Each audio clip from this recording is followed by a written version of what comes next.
la educación cristiana. Vamos a la próxima diapositiva, por favor. No cabe duda que la educación cristiana es una de las áreas principales de trabajo de la iglesia. Toda iglesia debe educar. En un ratito, esta noche, al final, vamos a ver varios textos bíblicos que nos hablan acerca de la educación.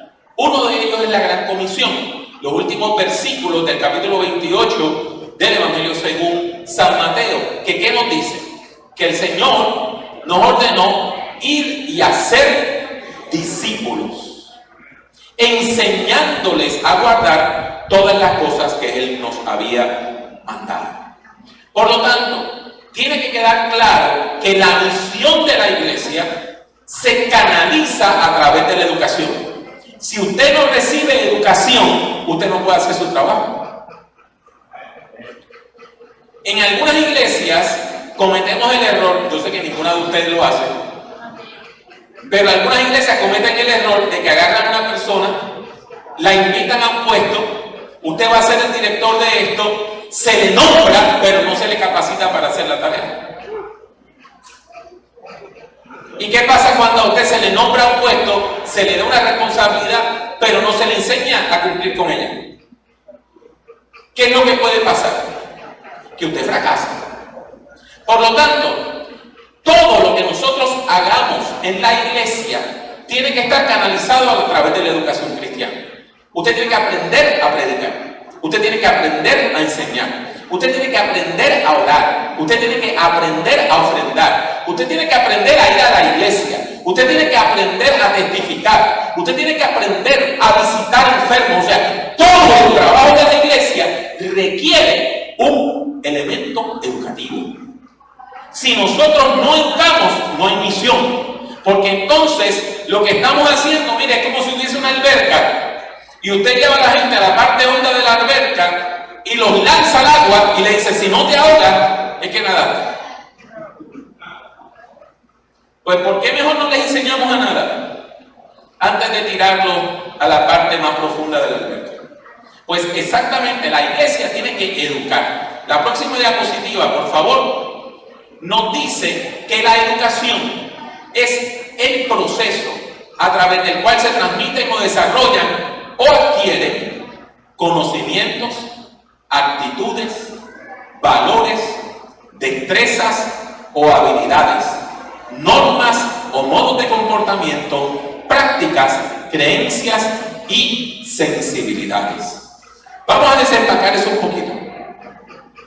La educación es un proceso, no es algo que usted hace una vez y ya. Es un proceso. Y es un proceso continuo y es un proceso acumulativo. Por ejemplo, cuando usted aprende lo básico, puede ir a lo intermedio. Cuando aprende lo intermedio, puede ir a lo avanzado. Nosotros siempre podemos aprender más. Y nosotros estamos en un proceso continuo de educación.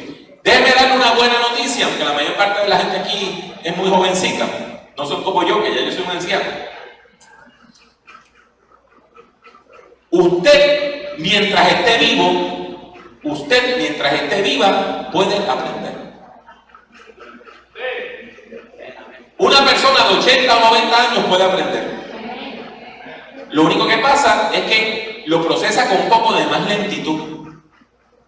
Pero mientras usted viva y usted tenga capacidad mental, usted puede aprender. Nosotros necesitamos recalcar eso, que nosotros siempre podemos aprender.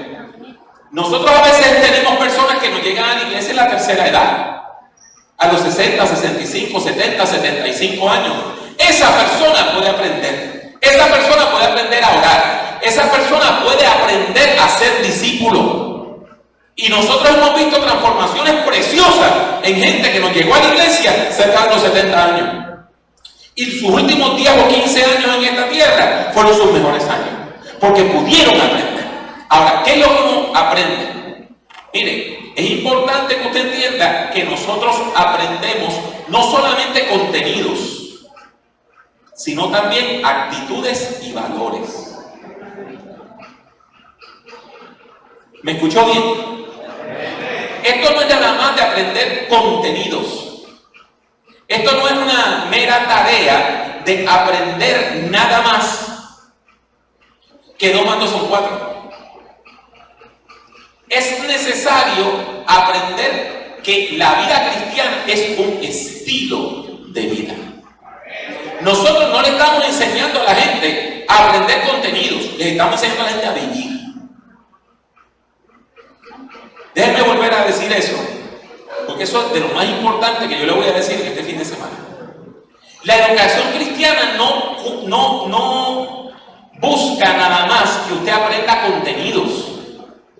Usted quiere que la gente aprenda a vivir de otra manera, a vivir en comunión con Dios, a vivir en la presencia de Dios, a vivir con esperanza, a vivir en justicia, a vivir en la verdad. Y es importante aprender a vivir. Por eso, mire la definición de educación cristiana que estamos usando. La educación cristiana es el proceso mediante el cual la iglesia busca que la feligresía, la gente que viene a la iglesia, adquiere y desarrolle conocimiento, ahí está el contenido, actitudes, valores, modos de comportamiento, creencias y prácticas que reflejen la fe en Jesucristo. Mire, se lo voy a decir sencillito. Para ser cristiano hay que vivir como cristiano. Y usted dirá, ¿y trajeron a ese señor de tan lejos para decirme eso? Mire, sí, porque a veces nosotros pensamos que lo importante es memorizar. Y memorizas de los 12 apóstoles, y memorizas de los 12 profetas menores, y memorizas de los 66 libros de la Biblia, y memorizas de los nombres de los 4 evangelios. Pero les estamos enseñando a los chicos a orar.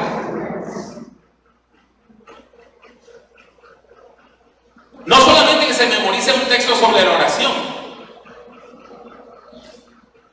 Cuando uno de los ancianos, de los líderes de la iglesia, ora por los niños, llama a otros niños a que impongan las manos también. Entonces, ¿por qué no les estamos enseñando a hacer eso? Esto no es nada más de aprender contenido. En la iglesia infantil, ¿por qué es importante tener una iglesia infantil? Y no sé cuántos de ustedes tienen iglesia infantil.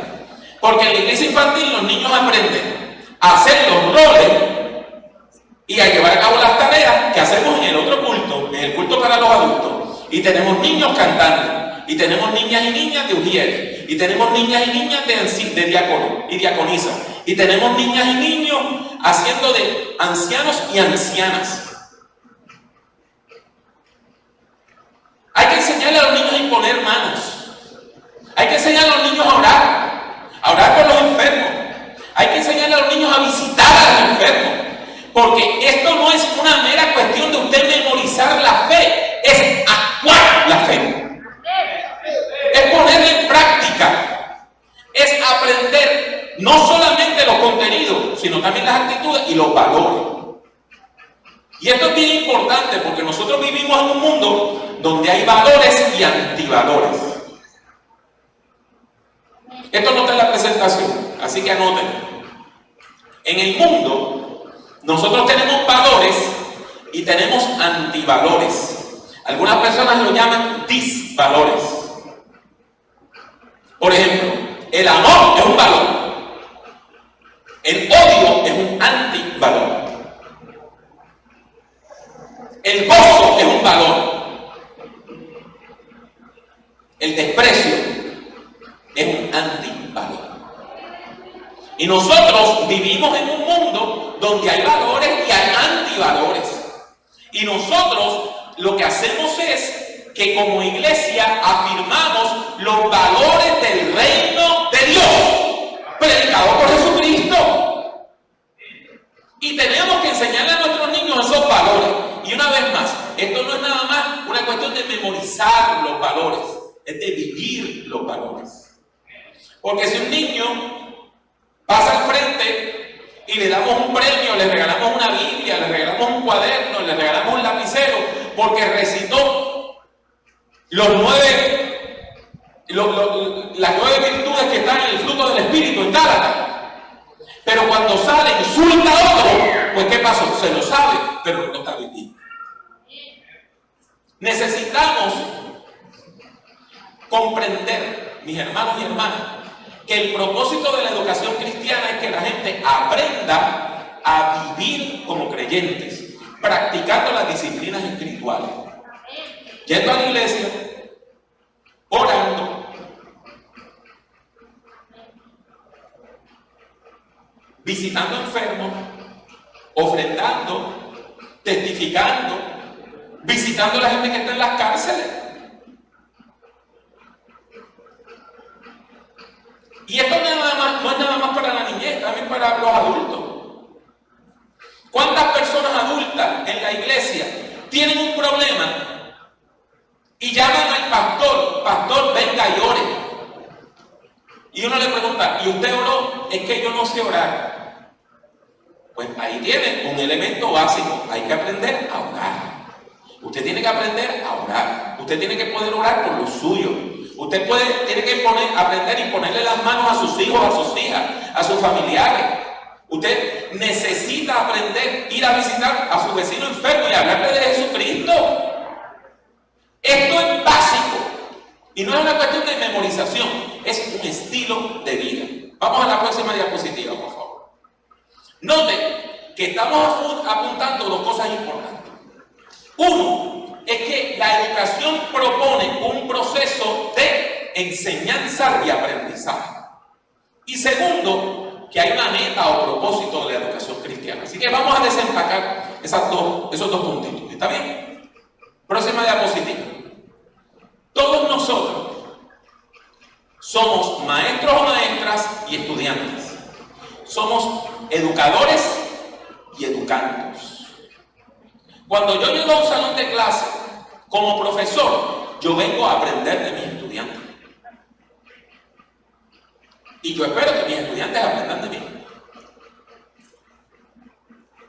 Yo aprendo de usted y usted aprende de mí. Y yo tengo que estar como profesor en un proceso continuo de aprendizaje. No es una cuestión de que ya yo fui y tuve mi grado y no vuelvo a tocar ningún libro y lo que voy a hacer es volver a repetir lo que ya yo estudié. Si usted va a enseñar, usted necesita mantenerse aprendiendo. Yo tengo la ventaja de que mi ministerio me permite visitar varios países. Y qué lindo es cuando uno va a distintos sitios y aprende de la cultura, y aprende del país, y aprende de la historia de ese país, y aprende de cómo la iglesia actúa y bendice a ese lugar. Usted se enriquece. Del mismo modo, en el salón de clase, en la escuela bíblica, en la iglesia, tenemos que entender, usted como director o directora de educación cristiana en su iglesia local, como maestro o maestra de escuela bíblica en su iglesia local, usted es un estudiante también. Usted es un discípulo o discípula de Jesucristo. Y sus estudiantes lo son también. Y aprendemos mutuamente uno de los otros. Y esto tiene que ser clave. Si no hay interacción, no puede haber educación. Vamos a la próxima diapositiva, por favor. Un pensador brasileño, Paulo Freire, dijo que la educación tradicional es la educación bancaria, le llamó la educación bancaria. Es como si la escuela, la universidad, la facultad, el profesor o la profesora tiene toda la educación y el estudiante va y lo que hace es que saca un poquito, como cuando usted va al banco y saca 1,000 pesos, pues el banco tiene millones. Otra metáfora que él usó es que hay profesores, profesoras, instituciones educativas que piensan que ellos tienen toda el agua del conocimiento y usted viene con su vasito, usted viene con su copa y le llenaron su copa y usted se lleva un poquito de educación. Pues fíjese que no. Fíjense que eso está equivocado. Las instituciones educativas no tienen la educación. Los profesores y profesoras no tenemos la educación. Los decanos y decanas de las instituciones académicas no tienen la educación. La educación es parte de todos nosotros. Y nosotros lo que hacemos es que compartimos este proceso de acción y de reflexión. ¿Qué quiero decir con acción y reflexión? Mire cómo uno aprende. Usted hace y reflexiona sobre lo que hizo, para entonces hacerlo mejor la segunda vez. Y después reflexiona sobre lo que hizo, para hacerlo mejor una tercera vez. Y usted está continuamente en este proceso de hacer y pensar y hacer. Usted actúa, usted evalúa. Usted piensa, usted hace. Y seguimos en este proceso afinando lo que sabemos. Es peligroso pensar que ya usted sabe todo lo que necesita. Yo estuve pastoreando hasta el finales del 2016. Y por allá, por el 2012, me entró una duda enorme. Era si yo le estaba llegando a mis hijas y a la juventud de la iglesia. Y ya yo era un predicador conocido. Ya yo tenía videos en el internet. Ya yo tenía libros de predicación. Y de momento la gente me ve estudiando. Y me dice, ¿qué usted hace? ¿Por qué está estudiando tan recio, tan fuerte? Digo, porque quiero predicar mejor. Y me dice, pero señor, ¿usted predica bien? Sí, pero puedo predicar mejor. Puedo llegar a esos jóvenes. ¿Qué tengo que hacer para que un niño, una niña de 12 o 13 años, en vez de aburrirse en el culto y meterse el móvil, a entrar a Instagram, ¿qué tengo que hacer para que ese niño o esa niña me escuche y me preste atención? Nosotros tenemos que entender que mientras usted esté en el ministerio activo, Dios necesita que usted esté aprendiendo. Y una vez más le recalco que el aprendizaje es algo espiritual. El primer maestro que nosotros tenemos es Jesús. Y el segundo maestro que tenemos es el Espíritu Santo, que Jesús nos dejó. ¿Para qué? Para que nos recordara y nos enseñara todo lo que Él había enseñado. Por lo tanto, tiene que quedar claro, mis hermanos y hermanas, tiene que quedar claro que la iglesia necesita estar en un proceso continuo de educación. Vamos a la próxima diapositiva, donde recalcamos lo que le había dicho. Todos nosotros somos educadores y educandos. Aprendemos y enseñamos. Nuestros estudiantes tienen mucho que enseñar. Aún los más pobrecitos, aún los que hablan con dificultad, aún aquellos que tienen poca escuela, pueden tener grandes enseñanzas para nosotros. Mire, un amigo mío, cuando estaba en la universidad y en el seminario, un hombre muy inteligente, estudió filosofía en la universidad y después entró al seminario. Y un día, un hermano de la iglesia le dice, oiga, pastor, ¿usted me puede recoger en mi casa y llevarme al culto porque se me dañó el auto? Y dice, no hay problema. Y el pastor fue a buscar a ese hermano, que era un ancianito, que no tenía escuela, un hombre que apenas había aprobado la primaria. Y el hombre le pregunta al pastor, pastor, ¿qué usted cree que es la felicidad? Oiga, y aquel hombre que había estudiado tanta filosofía y tanta teología dice, bueno, Kierkegaard dijo, Jean-Paul Sartre dijo, el existencialismo dice, Heidegger dice, y se empezó a citar un montón de filósofos y teólogos, y le dio una disertación de media hora a aquel hermano. Y cuando terminó, le preguntó, hermano, ¿y qué usted opina? Y el ancianito sin escuela le dice, yo creo que la felicidad es tener a Cristo en el corazón. Y Y ese hombre me dijo, ese ancianito me dio una clase de teología en una frase en mi auto. Es crucial, mis hermanos y hermanas, es crucial que nosotros tengamos la disposición de aprender, la humildad de escuchar a una persona que tiene algo que decir, aunque parezca que esa persona no tiene nada que aportar. Vamos a la próxima diapositiva, por favor. Algo importante que usted necesita comprender es que todo proceso educativo y todo material educativo tiene una perspectiva. La educación neutral no existe. ¿Qué quiere decir eso? Ustedes tienen una serie de materiales que han sido producidos por la Asamblea Apostólica de la Fe en Cristo Jesús en Estados Unidos y en México. Esos materiales tienen una perspectiva teológica, afirman la doctrina que ustedes creen, predican y practican. ¿Verdad que sí? Amén. ¿Cuántos dicen amén a eso? Amén. Pues fíjense bien, cuando usted va a una librería cristiana, usted tiene que ver quién escribió el libro y qué perspectiva tiene. Por ejemplo, mucha gente utiliza ahora los libros de John MacArthur. Y John MacArthur ha editado varios libros. Muchos de ellos son muy buenos. Y muchos de ellos tienen enseñanzas muy bonitas. Pero, por ejemplo, John MacArthur es lo que se llama un secesionista. Y usted dirá, ¿qué quiere decir eso? Que él entiende que los dones del Espíritu Santo cesaron, pararon en la época apostólica. Y que se supone que ninguna iglesia hoy haya dones del Espíritu. Que no se hable lenguas, que no se interprete lenguas, que no haya profecía, que no se ore por los enfermos, que no haya sanidades y que no haya milagros.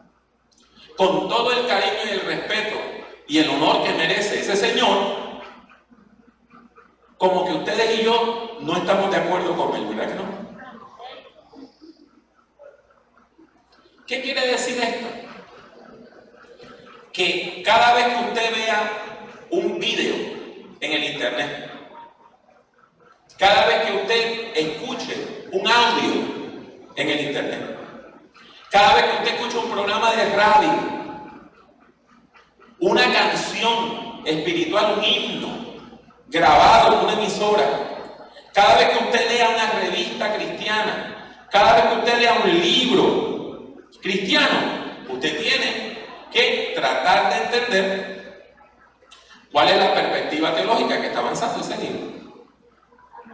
Y entender que no todo el mundo va a pensar lo mismo que usted. Y que un libro bueno, que tenga buenas enseñanzas, puede tener algunas partes que choquen con su doctrina. Eso no quiere decir que todo el libro es malo. Eso quiere decir que es necesario examinar lo que estamos leyendo. Por ejemplo, ustedes saben que muchos ministros de la Asamblea Apostólica están estudiando una maestría en teología y la están estudiando aquí en Mazatlán. Yo soy el encargado de escoger los profesores que envío. Pues a todos los profesores que envío les mando un pequeño libro que tiene la historia de la Asamblea Apostólica. Y le mando otro pequeño libro que tiene la teología de la Asamblea Apostólica. Para que no vengan a cambiarle la teología a ustedes. Pero que al mismo tiempo, cuando ustedes hablen, puedan entender lo que ustedes están diciendo. ¿Por qué? Porque cuando usted no ejerce el juicio crítico y piensa que la única posición que existe es la suya, cada vez que una persona diga otra cosa, ¿qué es lo que usted va a hacer? Cerrarse, criticar. Pues con esa persona no se puede hablar. Pues fíjense que no. Nosotros podemos tener diálogos amplios, siempre y cuando usted esté firme en lo que usted ha creído. Pero necesitamos tener consistencia. Alguien le puede decir, mire, este recurso es buenísimo, este libro es buenísimo. Eso no quiere decir que usted lo pueda utilizar en la iglesia suya. Hay que examinar los materiales, de manera que tengamos claro que esos materiales que estamos usando son compatibles con nuestra práctica y nuestra forma de entender la fe. ¿Me expliqué bien? ¿Eso lo entendimos bien?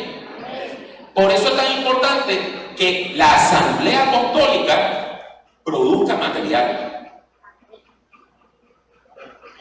Por eso es tan importante que ustedes produzcan sus propios libros, sus propios manuales de teología, sus propios manuales de educación cristiana. Eso es crucial. De manera que usted sepa que lo que usted está enseñando es consono con la historia y la teología de la Asamblea Apostólica. Amén. Vamos a la próxima diapositiva. ¿Podemos ir a la próxima? Por favor. Y entonces, mire lo que dice ese título. ¿Qué dice ese título? ¿Lo ve bien? ¿Qué dice? Quien enseña, se enseña. Cuando usted enseña la fe, usted va a mostrarle a la gente cuáles son sus valores, cuáles son sus creencias, cuáles son sus actitudes. Usted no puede enseñar algo en lo cual usted no cree. Usted no puede afirmar algo que usted no practica. Usted no puede condenar algo que usted hace. Tiene que haber congruencia entre lo que enseñamos y entre lo que hacemos. Entre la forma que vivimos y lo que estamos afirmando con nuestros labios. Cada maestro, cada maestra debe tener un estilo de vida cristiano sólido. De manera que pueda transmitir esos valores cristianos, esas actitudes cristianas, esas creencias cristianas y esas prácticas cristianas. Si usted nunca ora, no le puede enseñar a sus estudiantes a orar. Si usted nunca comparte la fe con nadie, no le puede enseñar a sus estudiantes a testificar. Si usted no visita enfermos, no le puede enseñar a sus estudiantes a visitar enfermos. Hubo un momento donde yo tuve que decirle a una hermana, no puede seguir como maestra de escuela bíblica. ¿Y por qué? Si yo soy buena maestra, porque usted viene, da la clase de escuela bíblica y se va y no se queda en el culto. ¿Qué le está enseñando a los chicos? Que ven que la maestra le daba su clase y se iba y no adoraba y no escuchaba la predicación. ¿Qué le estaba enseñando a esa maestra? Que el culto no era importante, que la predicación no era importante. Por lo tanto, tiene que quedar claro que nosotros necesitamos cultivar nuestro carácter cristiano. ¿Okay?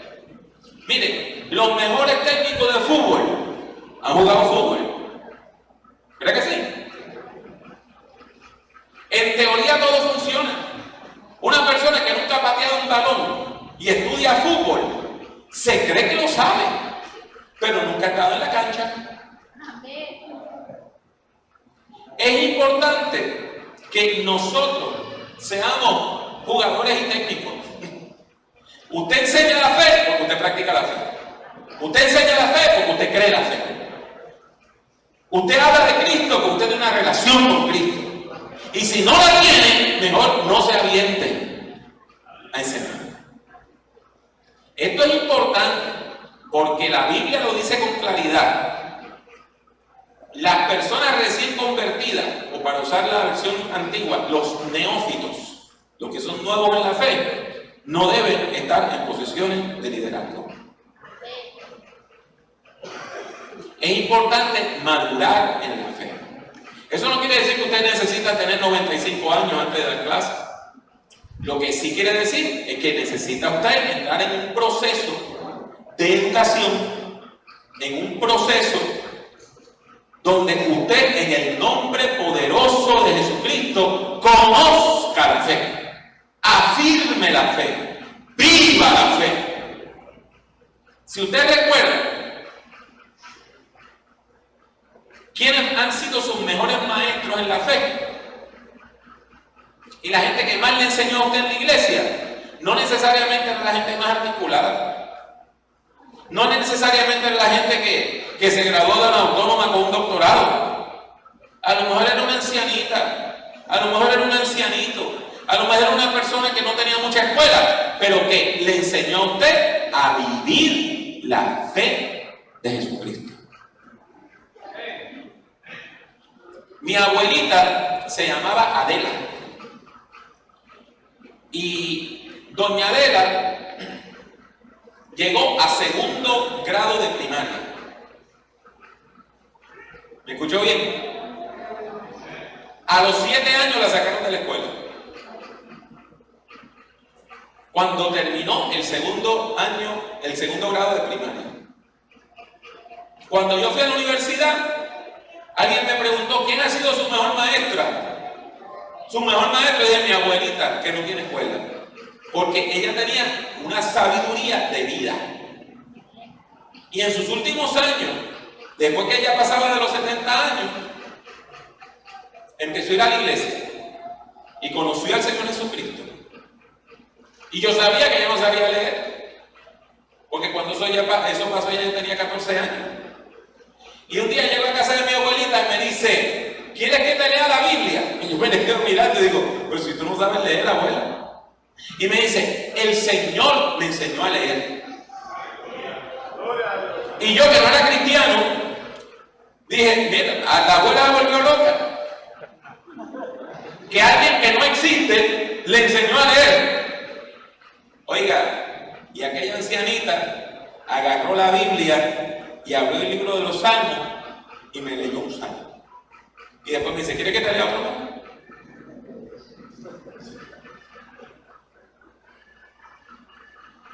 Ella fue mi gran maestra en la vida. No solamente por los contenidos, sí me enseñó contenido, pero por las actitudes, por los valores que me enseñó. Recuerdo una vez que yo salía de la casa y me puse una camisa sucia. ¿Usted sabe cómo son los muchachos? Uno no quería pasar trabajo. Mi mamá estaba muy enferma y no me podía arreglar la ropa.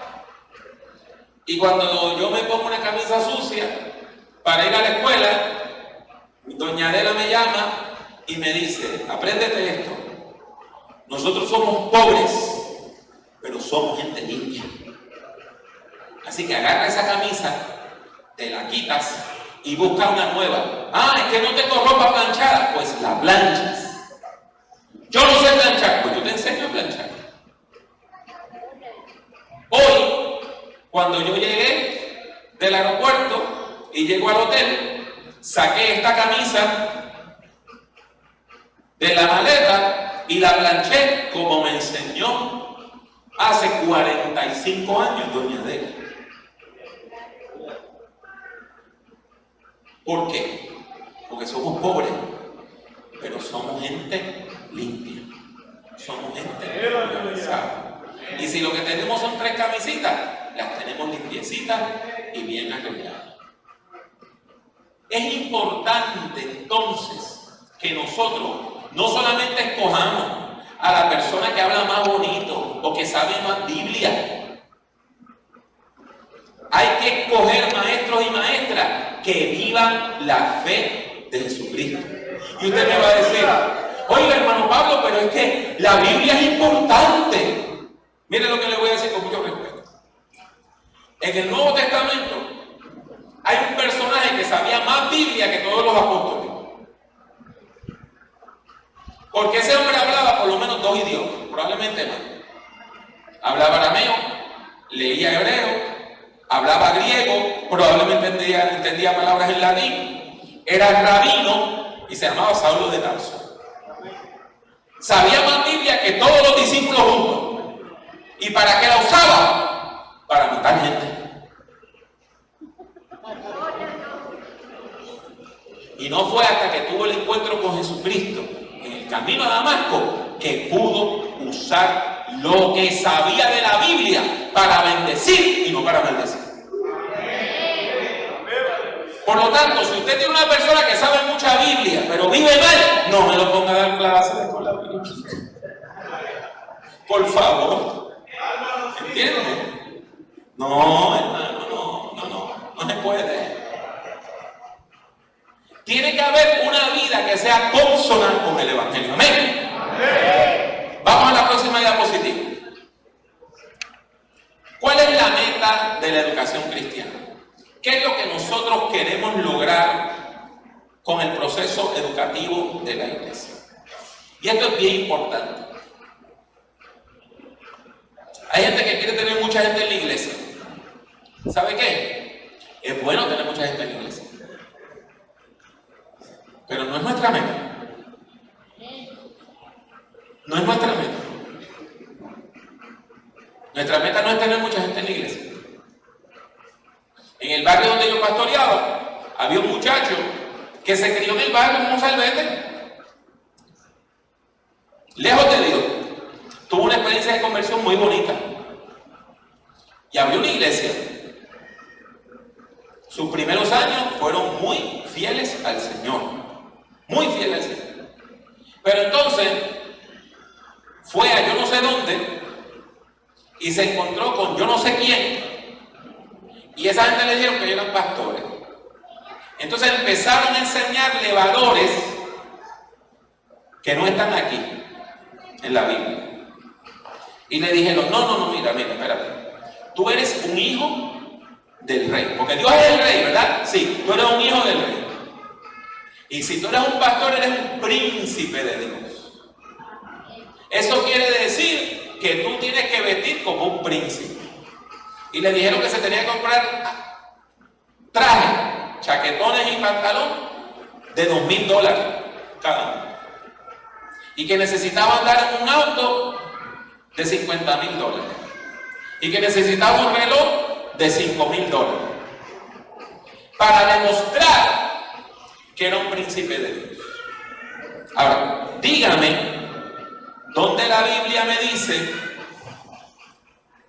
Dígame, ¿dónde la Biblia me dice que mi meta en el ministerio es mi prosperidad personal? ¿Dónde está eso? ¿Dónde está eso? ¿Dónde está eso? ¿Usted quiere comprar un reloj de $5,000? Amén. ¿Tiene la plata? Cómpralo. El que yo tengo de 35 me da la misma hora que le da el de 5,000.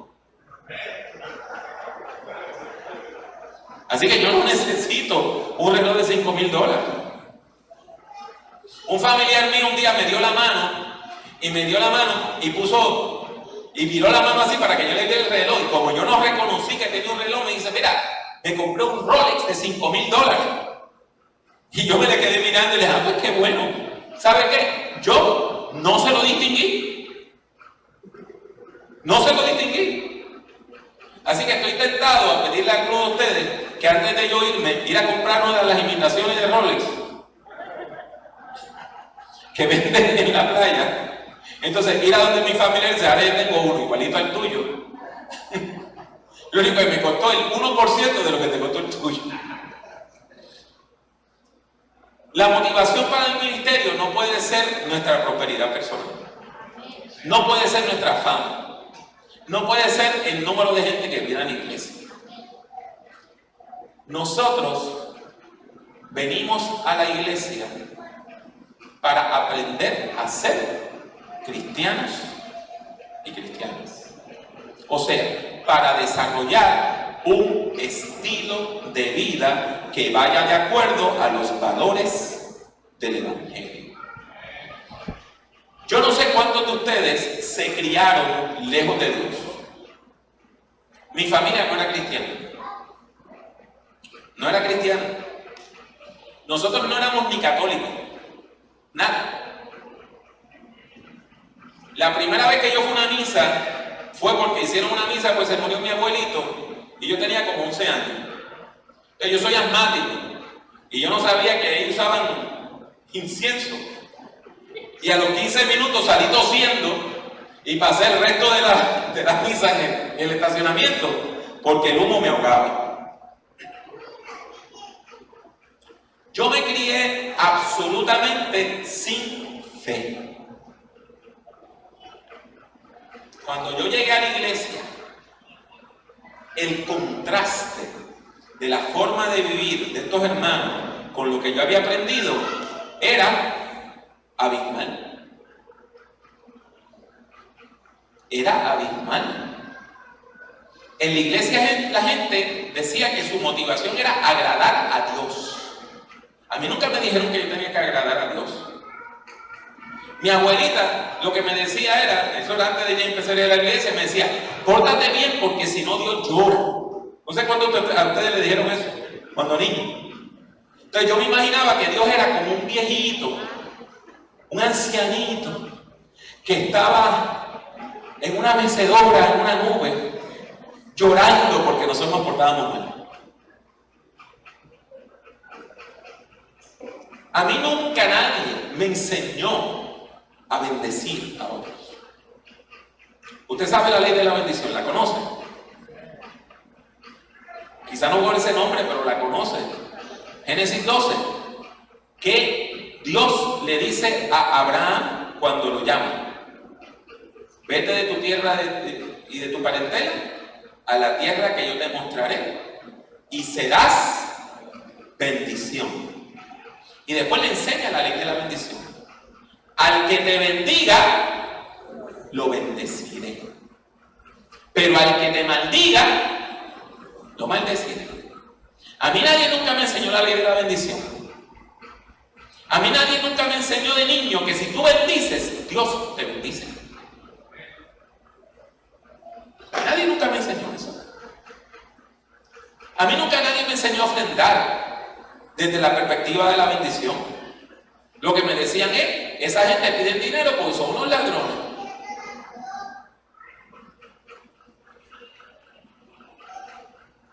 Cuando yo llego a la iglesia, me doy cuenta que hay otra manera de vivir. Yo venía de una familia de alcohólicos. O sea, no se lo estoy diciendo de broma.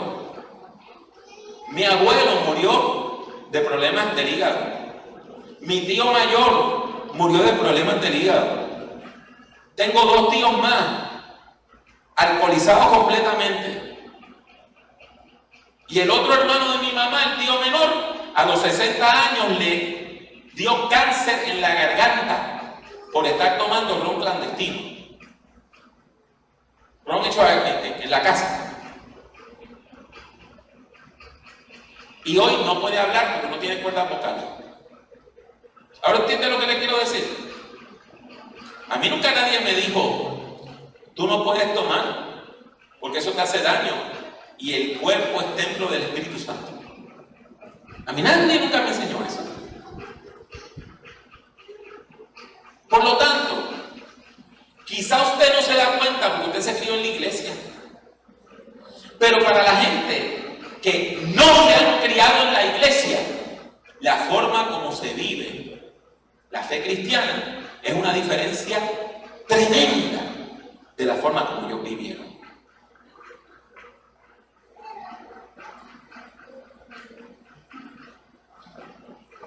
Yo he visto gente abusar de sus propios hermanos y hermanas. Yo conocí una señora que prostituía a su propia hermana. Y le decía, mira, sal con ese hombre, y ella no sabía que ella le estaba cobrando al hombre. Para que su hermana saliera con ella. Para que su hermana saliera con él. La iglesia es un lugar donde se vive de manera distinta. Y eso va más allá de la vestimenta. La vestimenta es importante. Eso tiene que ver con los valores. Eso tiene que ver con los valores. Eso tiene que ver con nuestras actitudes. ¿Usted sabe cuántos chicos se están criando en este país y en el mío sin papá? ¿Usted sabe cuántos chicos se crían sin un papá en la casa? Por eso, cuando yo estuve pastoreando, en todos los salones, en todas las edades del ministerio con la niñez, teníamos caballeros también. Desde el salón de cuna teníamos caballeros. Porque nosotros a veces cometemos el error de que todas las personas que le enseñan a los niños y niñas menores de 11 años son mujeres. ¿Qué le estamos enseñando a esos niños? Que la iglesia es cosa de mujeres. Cuando llegan a los 12 años no vuelven a la iglesia. Pues mire, nosotros teníamos un hermano, el hermano Gamaliel, que él estaba permanentemente en el salón de cuna. Y la gente llegaba y traían sus bebés. Y uno de los que acunaba a los niños y le daba la mamila era Gamaliel. Nosotros teníamos hermanos en la iglesia infantil. Y teníamos un hermano que era un muchacho bien tímido. Yo nunca lo vi orando por nadie. No le pidiera que testificara, no le pidiera que orara en público, pero él no fallaba en la iglesia infantil. ¿Y sabe cuál era la labor de él? Estar con los varones, y cuando uno tenía que ir al baño, él los llevaba y los esperaba fuera de la puerta y los volvía a traer. Y los niños lo amaban, sobre todo aquellos que no tenían un papá. Y iban a la iglesia y veían a un hombre cristiano. ¿Usted sabe lo raro que es eso? En muchos lugares. Ese muchacho a los 39 años le dio un aneurisma y murió.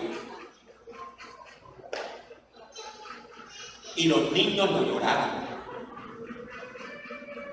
tremendamente, porque lo amaban.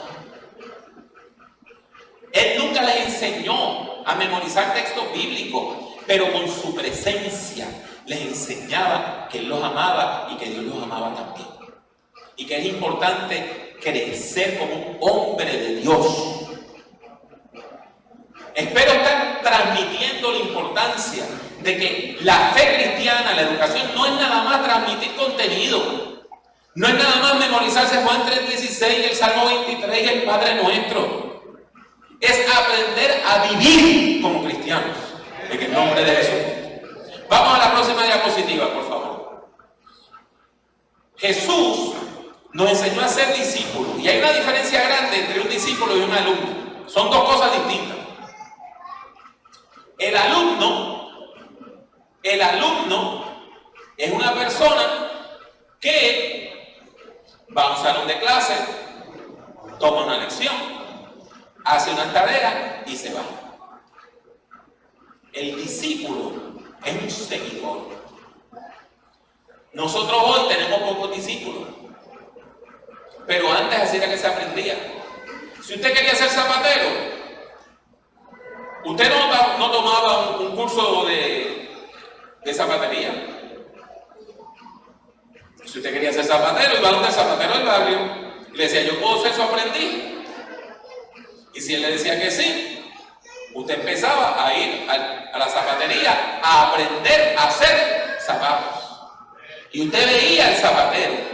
Y poco a poco el zapatero decía, agarra aquí, da una puntada aquí, usa el martillo aquí, pon un clavo aquí, pon esto. Y poco a poco usted aprendía haciendo. ¿Verdad? Pues mire, Jesús no dijo que somos alumnos. Jesús no dijo vayan y hagan alumnos. ¿Qué fue lo que Jesús dijo? Vayan y hagan ¿qué? Discípulos. ¿Y cómo usted aprende a ser discípulo? Haciendo. Por eso es importante que nosotros, los que estamos en posiciones de liderazgo, levantemos líderes. Los líderes de verdad crean líderes. Mire, si usted tiene un perrito y una perrita, cuando ellos se juntan, y la perrita va a tener cachorrito, ¿la perrita va a parir gatito? ¿Verdad que no? Las perritas paren perrito, y las gatitas paren gatito, y las vaquitas paren becerro. Y si usted tiene un árbol de naranja, el árbol de naranja da naranjas, y el árbol de café da café, y el árbol de plátano da plátano, y los líderes paren líderes. Los discípulos paren discípulos. Es importante, usted que está en posiciones de liderazgo, mirar a esos chicos y chicas que Dios les ha dado dones de liderazgo. Y hay que alentar esos dones de liderazgo. Hay que alentarlos. No le corte las alas. No le corte las alas. En muchas iglesias tenemos una gerontocracia. Hoy es jueves, pero esa es una palabra de domingo. Gerontocracia quiere decir un gobierno de ancianos. Entonces, cada vez que una persona joven dice, vamos a hacer tal cosa, se juntan 2 o 3 ancianitos por allá y le dicen 3 cosas. No hay, no se puede y nunca se hace así. Y cada vez que la juventud dice, vamos a tratar algo nuevo, no. Y vamos a hacer esto así, no se puede. Y necesitamos recursos, nunca se ha hecho así. Y poco a poco lo que hacemos es que los frustramos. Nosotros necesitamos comprender que lo único sagrado es el Evangelio. La música cambia. Los estilos musicales cambian. Los horarios de adoración cambian. El Evangelio no cambia. Mire, usted no me va a creer esto. En Puerto Rico, cuando yo estaba recién convertido para allá, para los años 70, una de las cosas que más a la gente disfrutaba en las iglesias eran los mariachis cristianos. Y la gente puertorriqueña aprendían a tocar el guitarrón y aprendían a tocar todos los instrumentos y se compraban sus vestidos en ventas de charro, iban a las iglesias y cantaban himnos preciosos al estilo ranchero. Y yo vi eso de niño, de adolescente. Yo llegué a la iglesia como adolescente y me estuvo extraño. Pero un día uno de los ancianitos me dijo, ¿sabe que hace 20 años nosotros decíamos que la música ranchera era del diablo? Dice, ¿cómo es eso? Y es que para los años 40 y 50 en Puerto Rico, cuando iban los cantantes mexicanos, cuando iba Jorge Negrete, cuando iban los otros cantantes de acá, las mujeres se alocaban. Algunas hasta se les escapaban, se escapaban del barrio, se desaparecían 2 días porque iban a la capital a verlo. Entonces las iglesias decían que la música ranchera era del diablo. 20 años después, ahora era santa.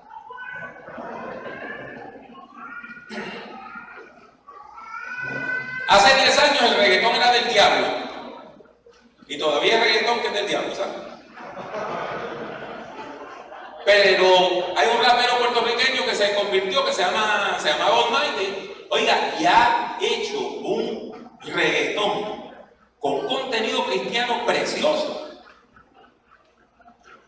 No es el tipo de música que a mí me gusta, pero déjeme decirle, está evangelizando a la gente que le gusta ese ritmo, hablándoles de Cristo. Por lo tanto, necesitamos una actitud de apertura. No podemos decirle que no a todo.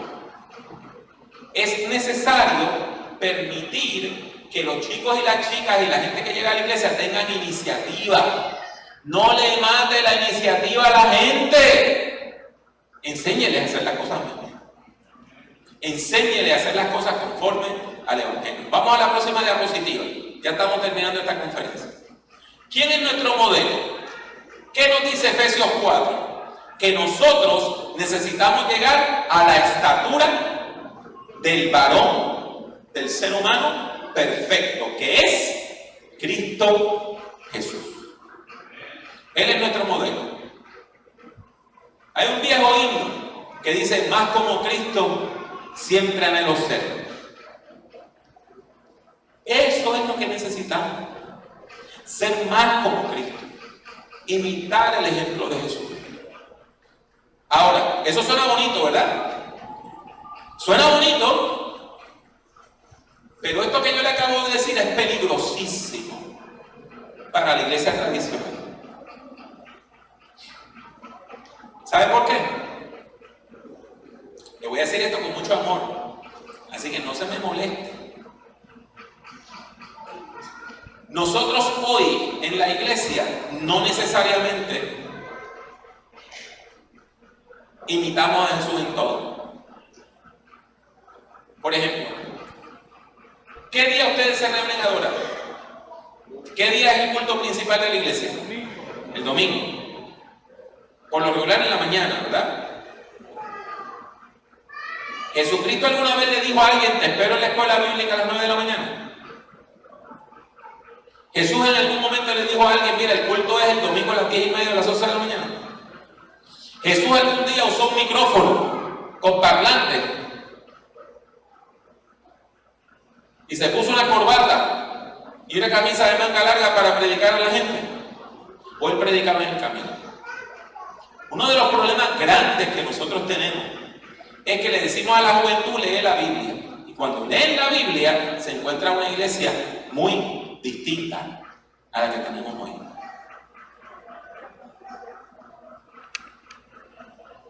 Y esto es un problema.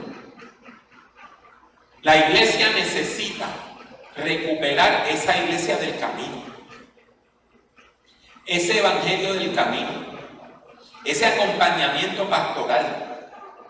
Note la cantidad de preguntas que la gente le hace a Jesús y Jesús se las contesta. Ahora, ¿en cuántas iglesias usted hace una pregunta y le dicen cállese porque usted es muy irrespetuoso? Y aquí no se pueden hacer preguntas. O sea, es importante que más allá de meramente decir que seguimos el modelo de Jesús, hay que vivir como Jesús. Y le voy a hacer una pregunta. Si usted se enterara que el pastor de su iglesia fue visto con una de las prostitutas del barrio, hablando con una de las prostitutas del barrio, ¿cuánto tiempo pasaría antes de que alguien dijera que hay que correr al pastor? Dígame. Pero Jesús hablaba con mujeres de mala vida. En Puerto Rico, yo conocí a este pastor que cuando ya estaba ancianito, así que ya nadie lo podía correr de la iglesia porque ya le estaba en edad de retiro. Un día llega y estaba el coro de la iglesia, 50 personas, una iglesia grande, como de 1000 personas. El coro estaba ensayando. Y el pastor llega y los escucha que cantaban precioso. Y el coro cantaba el domingo por la mañana. Y el domingo por la mañana la mayor parte de la gente que iba a la iglesia eran cristianos ya, ¿verdad? Entonces el pastor le dice al director del coro: vamos a interrumpir el ensayo y por favor todos ustedes caminen conmigo y síganme. Esto no es broma lo que estoy diciendo, esto pasó de verdad. Ese pastor se llamaba Florentino Santana. Y la iglesia era la iglesia de discípulos de Cristo en la calle Comerío de Bayamón, Puerto Rico. Y sale don Flor, como nosotros le decíamos, don Florentino, con sus 40 o 50 miembros del coro. Y cruza la calle, y al cruzar de la calle había una cantina. Una cantina donde vendían cualquier tipo de licor y donde tenían música que no era lo mejor. Y yo conozco ese sitio porque entre la gente que frecuentaba esa cantina estaban mis familiares, que íbamos allí. Y don Florentino se ha metido a la cantina con el coro de la iglesia. Y el cantinero dice: pastor, ¿qué usted hace aquí? Y le dice: no, que venimos acá, queremos cantarles un himno y orar por ustedes. El coro, dijeron, el pastor se volvió loco. Oiga, apagaron la música, con tal de que el pastor se acabara de ir. Apagaron la música y don Flor hizo una oración y el coro cantó. Y después de eso, por los próximos meses, visitaron todas las cantinas de toda la calle Comerío, que había como 20, para ir a orar por la gente y a cantarles un himno.